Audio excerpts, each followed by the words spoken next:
the world of classic country music, some voices just hit you differently. They're not just singing a song, they're telling a story, and you feel every single word in your bones. Their voices filled with heartache, regret, and cheap motel rooms. Voices that sound like they've been aged in whiskey and marinated in cigarette smoke. And in the 1970s, few voices were as potent, as heartbreakingly pure as the voice of Mel Street. If you were listening to country radio back then, you knew that voice. It was a force of nature, a rich, powerful baritone that could make you feel the guilt of a cheater's affair or the deep ache of a love gone wrong. He had the hits, the talent, and the charisma. He looked the part, he sounded the part, and for a fleeting moment, he was on the cusp of becoming one of the all-time greats, standing shoulder to shoulder with legends like George Jones and Conway Twitty. But behind that incredible voice was a man fighting a war no one could see.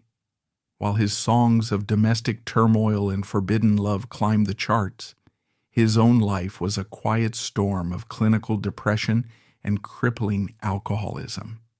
He was a man who could fill a concert hall with joy but couldn't find a moment's peace in his own mind. And his story ends in one of the most tragic and shocking ways imaginable in country music history, with a self-inflicted gunshot wound on the morning of his 45th birthday. This is the story of the man with the borrowed angel's voice and the devil's own despair, a cautionary tale of fame, pain, and the heartbreaking beauty of real country music. To understand Mel Street, you have to understand the world that made him. He wasn't a product of the slick, pop-infused Nashville of later decades.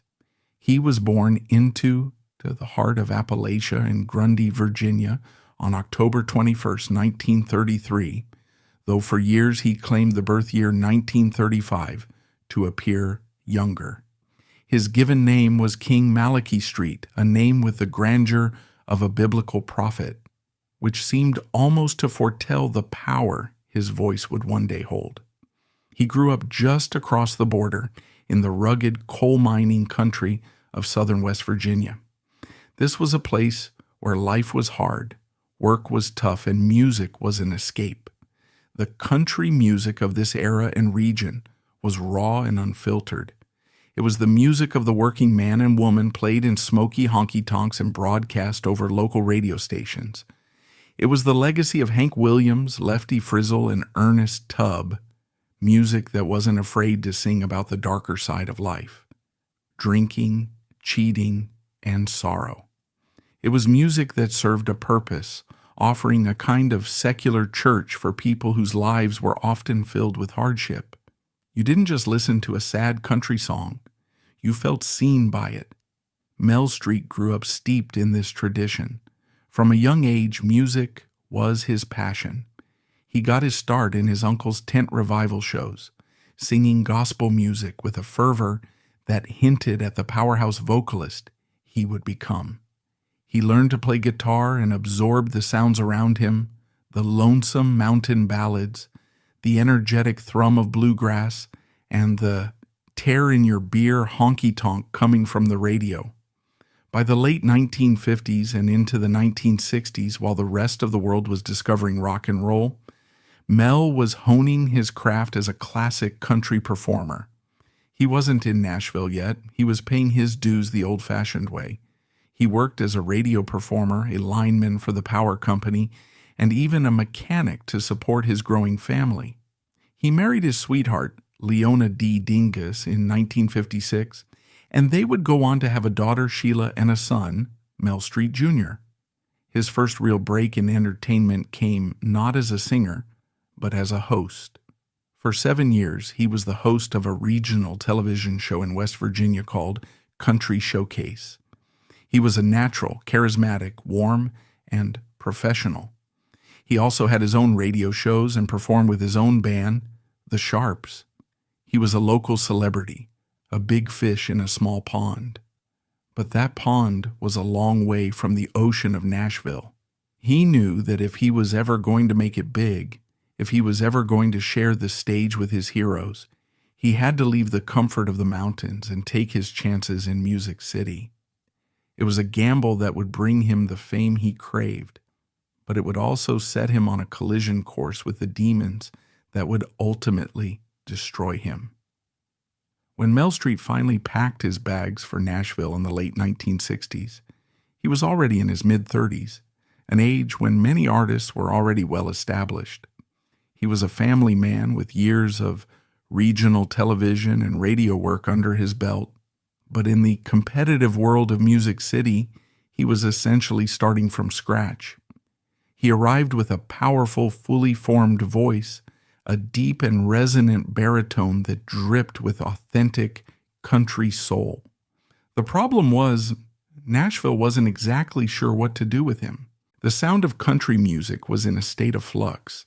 The slick, string-laden Nashville sound was still popular, but a grittier, more traditional honky-tonk revival was gaining ground, led by artists like Merle Haggard and Conway Twitty. Mel's style fit squarely into this latter camp. His voice was too raw, too emotional to be sweetened with lush orchestration. He was pure, hardcore country.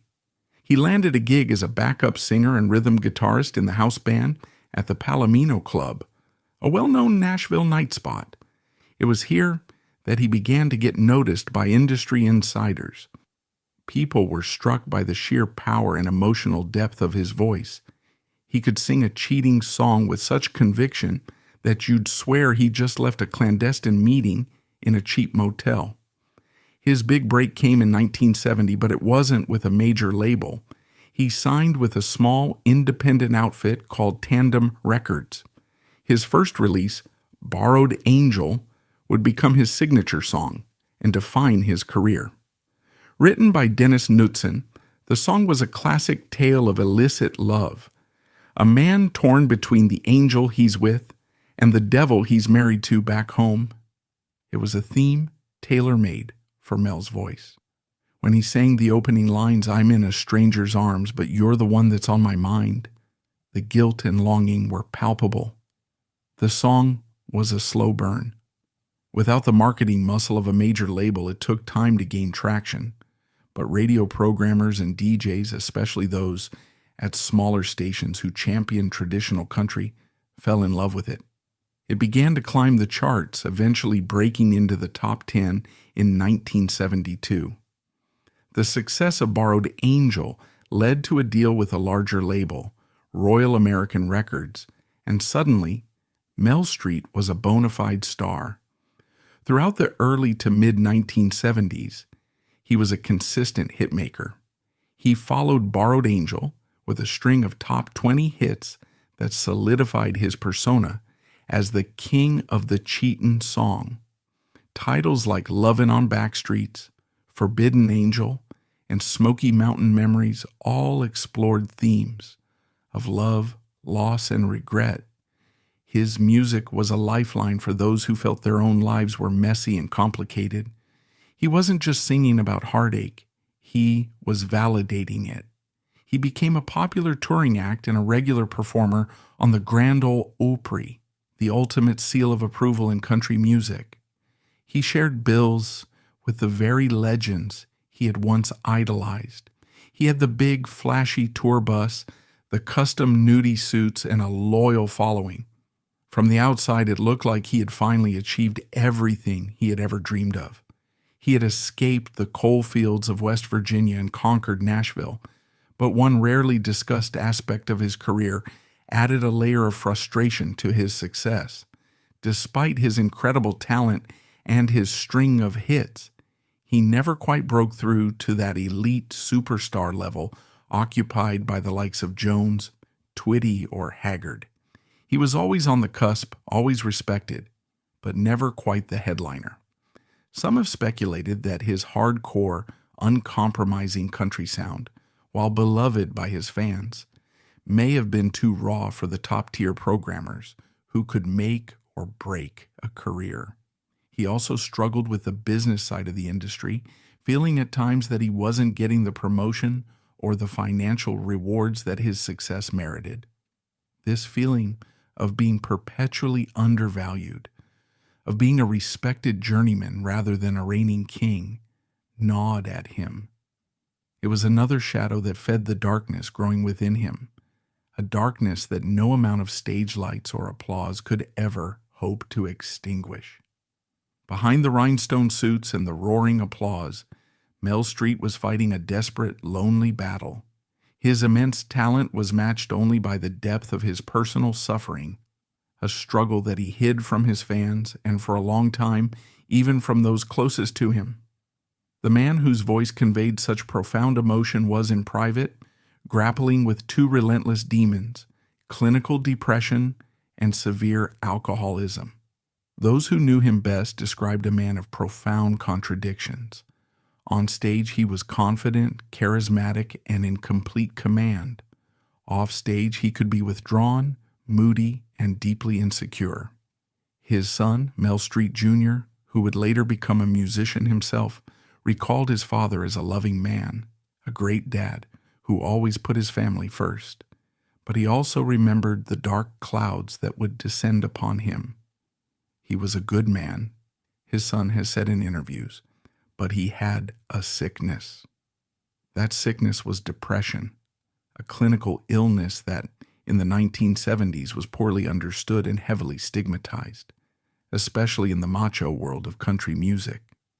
For a man whose image was built on strength and stoicism, admitting to that kind of inner fragility was almost unthinkable. So like many of his generation, he self-medicated. Alcohol became his crutch, a way to numb the pain and quiet the turmoil in his mind. But it was a temporary fix that only deepened the problem. The drinking exacerbated his depression, and the depression fueled the drinking, creating a vicious downward spiral. His wife, Dee, was his rock. She stood by him through it all, trying to manage his career, his finances, and his fragile emotional state. She saw the toll the industry took on him, the constant pressure to produce hits, the grueling life on the road, and the feeling of being perennially underrated all contributed to his anxiety. There are stories of Mel calling Dee from a lonely hotel room hundreds of miles from home, sounding lost and despondent, the brief high of a performance having worn off, leaving him alone with his thoughts. One of the most poignant and revealing anecdotes about his inner world comes from his final recording sessions. In the months before his death, he was working on a new album. The producer, Jack Gilmer, later recalled the palpable sadness that seemed to cling to Mel. During the recording of a song called Just Hangin' On, a ballad about a man barely holding his life together, the emotional weight became almost too much. Mel reportedly broke down in the studio, the lyrics hitting too close to home. The man who could make thousands of fans feel his pain was now overwhelmed by his own. He was also facing significant financial troubles.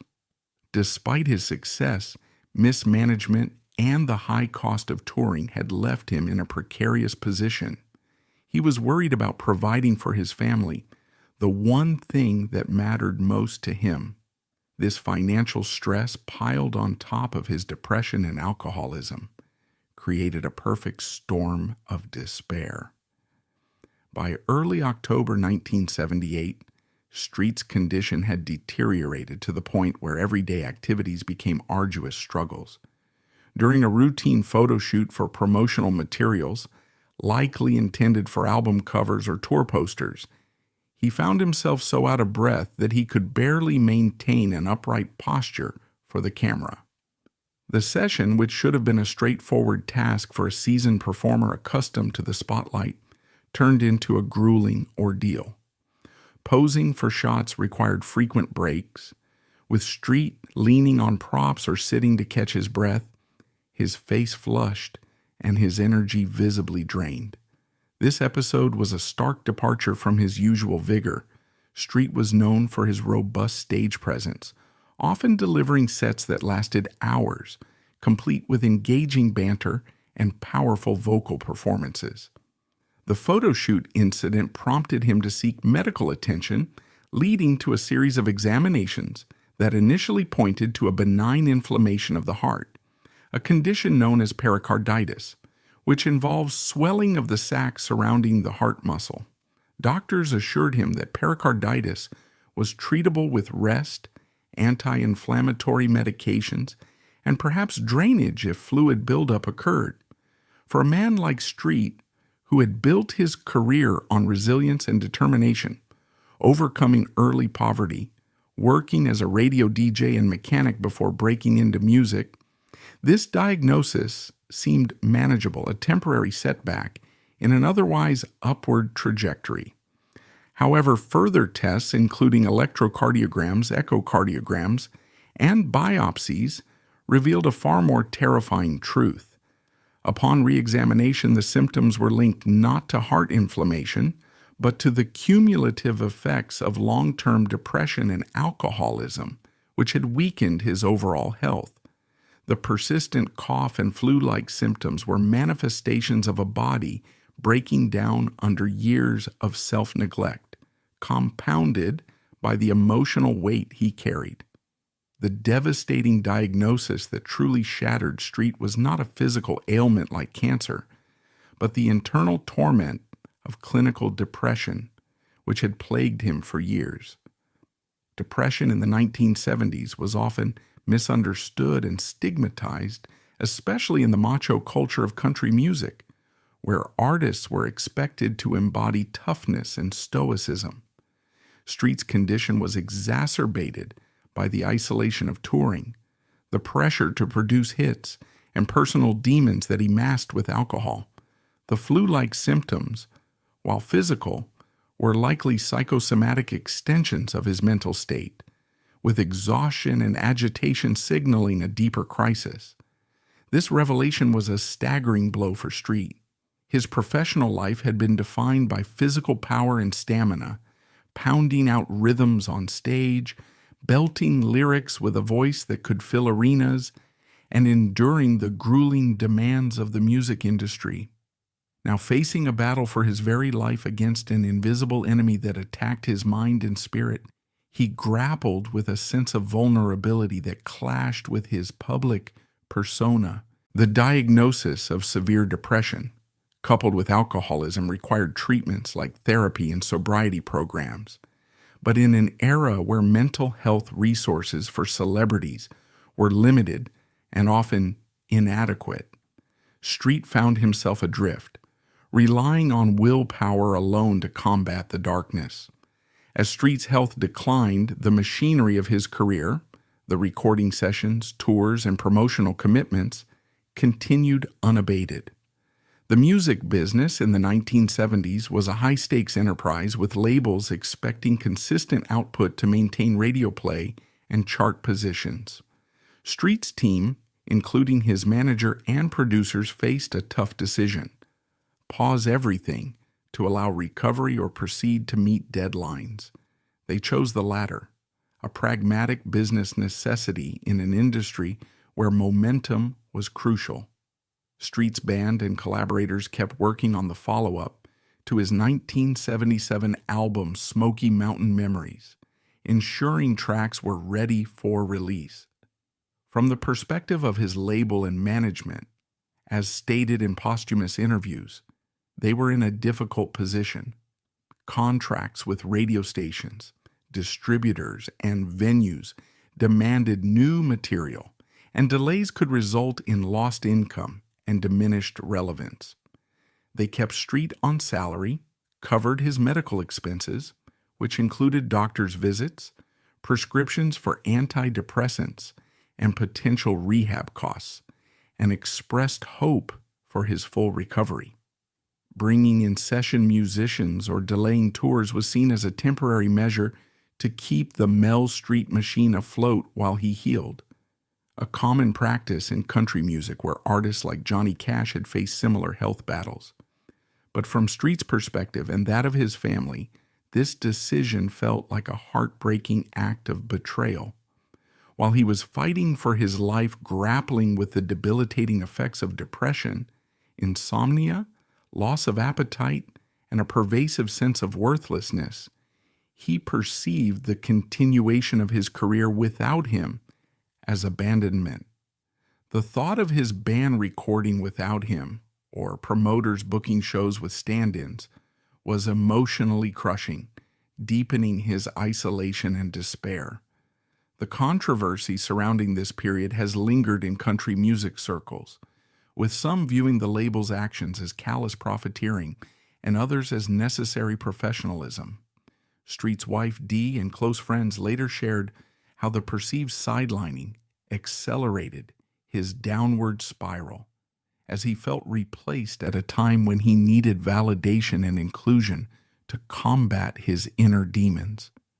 This clash between personal crisis and professional demands is a recurring theme in the music industry, where artists like Hank Williams and Patsy Cline face similar pressures before their untimely deaths.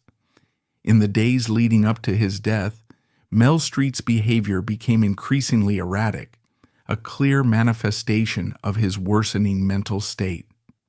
He had always been known for his warm, approachable personality, signing autographs for fans after shows, sharing stories from his Virginia roots. But now agitation and unpredictability dominated. Heavy drinking, a long-standing issue, intensified, with Street consuming alcohol to numb the pain of his depression. Whiskey and beer, staples in the country music scene, became his constant companions, leading to slurred speech, unsteady gait, and volatile moods. His agitation was evident in interactions with those closest to him. He made troubling statements to his wife Dee and his manager, hinting at a darkness from which he couldn't escape. Phrases like, "I can't take this anymore," or "It's all too much," revealed a man overwhelmed by despair, his words laced with hopelessness and resignation. These utterances were cries for help, but in 1978, when mental health support was limited, especially in rural or touring lifestyles, they often went unheeded or were dismissed as the ramblings of an exhausted artist. The night before his 45th birthday, October 20th, 1978, marked a breaking point. Street and Dee had an argument, the details of which remain private out of respect for their family, but it was intense and emotionally charged. Tensions had been building for weeks, with Street's mood swings straining their relationship. Dee, frightened by his state, perhaps witnessing his heavy drinking, erratic outbursts, or suicidal hints, decided to leave the house and stay with her mother for the night. This choice, made in a moment of fear for her safety and his, would haunt her forever, as she later expressed profound guilt and what-if questions in interviews. The argument likely revolved around his drinking, career pressures, or personal demons, common flashpoints in relationships affected by depression. Left alone in their home in Hendersonville, Tennessee, a Nashville suburb popular among country stars, Street spent the night in isolation, his thoughts spiraling.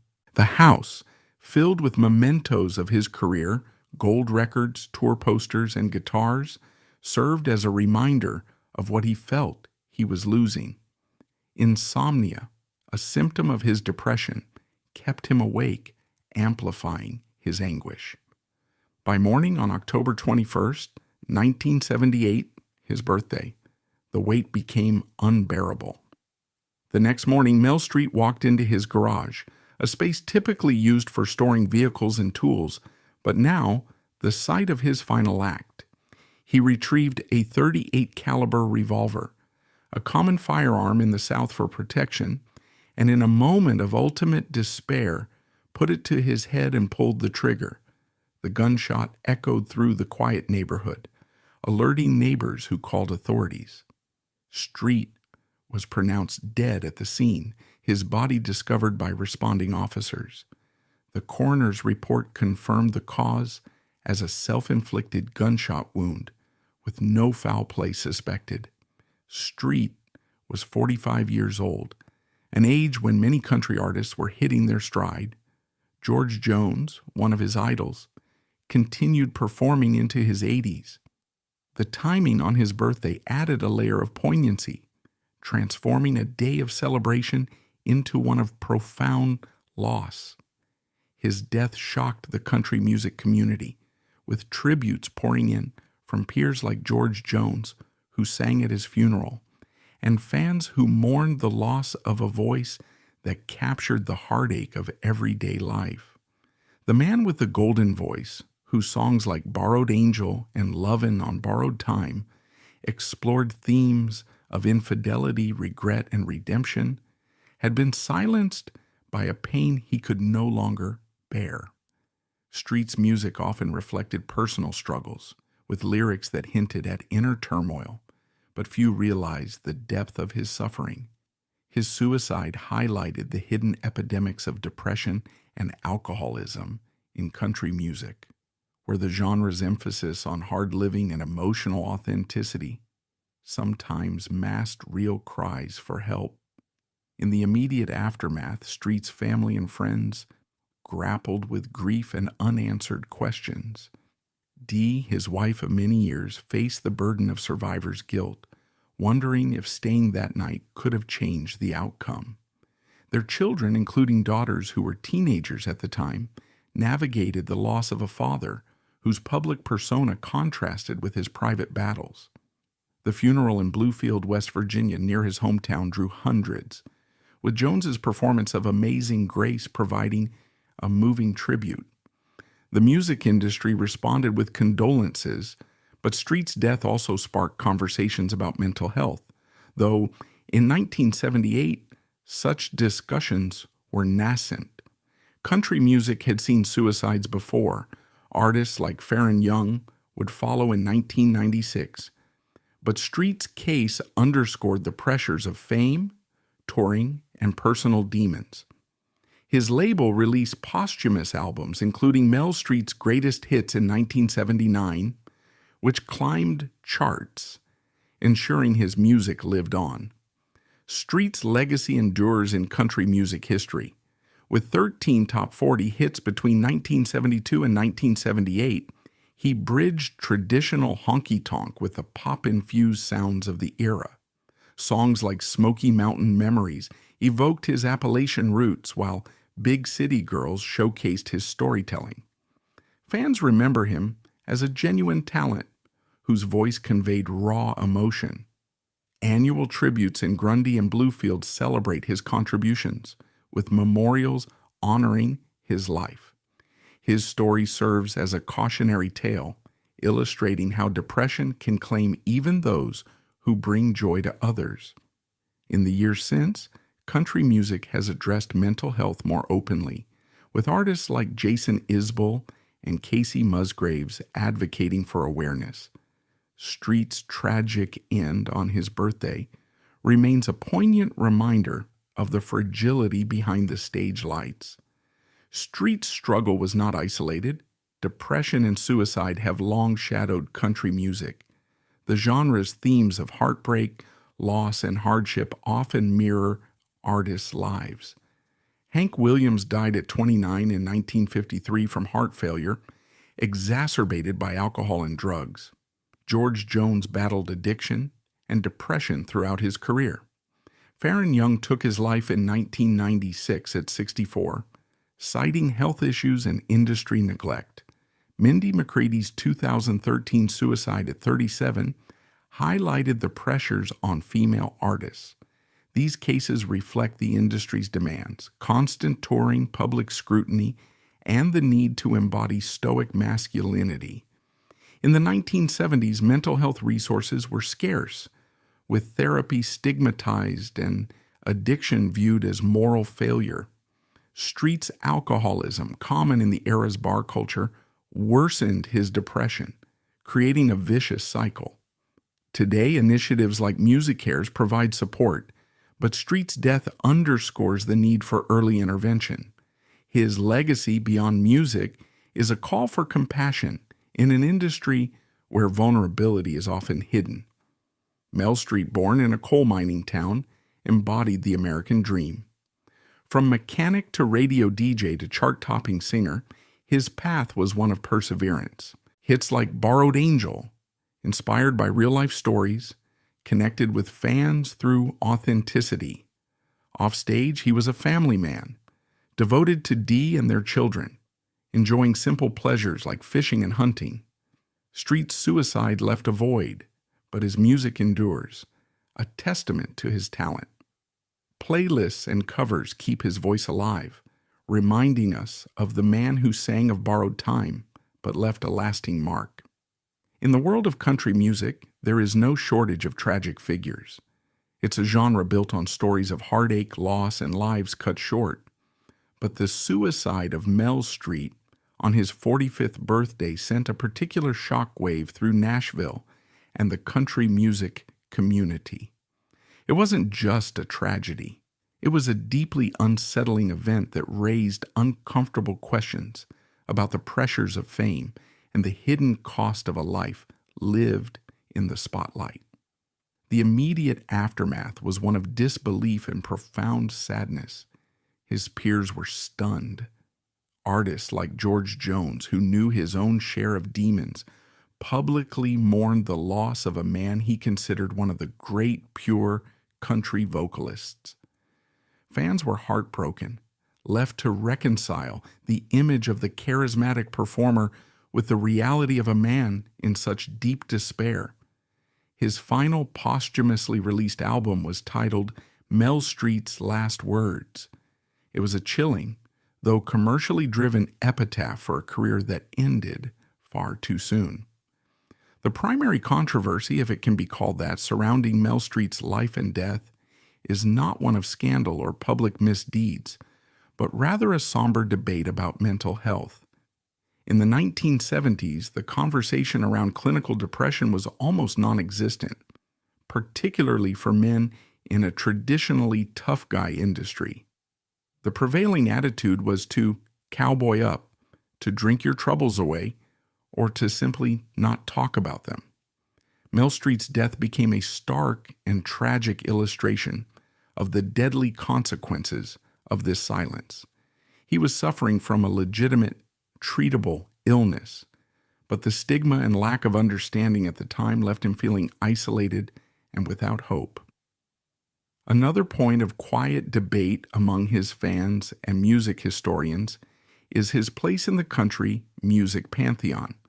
Why wasn't he bigger? With a voice that many considered technically superior to some of his more famous contemporaries, why did he remain a second-tier star? Some argue it was a matter of timing and marketing, that his uncompromisingly traditional sound limited his crossover appeal. Others suggest that his personal struggles, which likely affected his professionalism and business relationships at times, may have held him back. There is no easy answer, but it adds a layer of what if to his legacy. What could he have achieved if he had found the help he so desperately needed? Could he have become one of the undisputed kings of the genre? We will never know. The most painful legacy, of course, was the one left to his family. His wife Dee and his children, Sheila and Mel Jr., were left to grapple not only with the grief of losing a husband and father, but also with the complex trauma of a death by suicide. Mel Street Jr. has spoken openly and movingly in the years since about his father's struggles, working to keep his musical legacy alive, while also advocating for a better understanding of the depression that took his father's life. He has courageously stepped out from behind his father's long shadow to tell the full story, ensuring that his father is remembered not just for the way he died, but for the beautiful music he created and the good man he was behind the illness. His historical significance lies in his role as one of the last great traditionalists of his era. In the 1970s, as country music began its long, slow dance with pop, Mel Street stood as a bastion of the classic honky-tonk sound. He was a direct musical descendant of Hank Williams and George Jones, and his voice was a conduit for the raw, unapologetic emotion that defined real country music. For fans of that style, he is not a forgotten artist, he is an essential one. His songs like Borrowed Angel and Smoky Mountain Memories are still staples on classic country radio and are revered by a generation of artists who learned from his mastery of phrasing and emotional delivery. Contemporary artists like Jamie Johnson and Cody Jinks, who champion a return to a more traditional country sound, often cite the authenticity of singers like Mel Street as a major influence. He represents a kind of integrity, a commitment to singing about real life, however messy, that they strive to emulate. His music reminds us that the power of country music lies not in its polish, but in its ability to connect with the fundamental human experiences of love, loss, and regret. Why does he still matter? He matters because his voice was and is undeniable. To listen to a Mel Street record is to hear something profoundly real. But he also matters because his story is a powerful reminder of the fragile human being behind the art. We can enjoy the beauty of a sad song while also recognizing the genuine pain that may have inspired it. We learn that it is possible to hold two thoughts at once, to celebrate the incredible gift of an artist while mourning the personal demons they could not overcome. Mel Street's legacy is, therefore, twofold: a collection of timeless, heartbreaking country songs and a somber, enduring lesson in empathy. In the final accounting of a life, what remains? For Mel Street, what remains is the voice, that incredible, powerful, heartbreaking baritone floating out of a car radio somewhere in the heart of America, telling a timeless story of love and loss. It is a voice that sounds as real and as potent today as it did 50 years ago. It is the voice of a man who mastered the art of the sad country song, because in a way that most of us will never fully understand, he was living it. We remember Mel Street not to dwell on the tragedy of his end, but to honor the truth and beauty he shared during his all too brief time with us. His music is a testament to the power of honesty, a perfect, polished monument to life's imperfections. And his life, while heartbreaking, offers a crucial lesson in compassion. It reminds us to look beyond the stage lights and the public smiles, and to remember the fragile human heart that beats within every artist. Mel Street was more than just a singer of sad songs. He was a man who fought a war and lost, but who in the process left behind a legacy of music that is as beautiful and as real as life itself.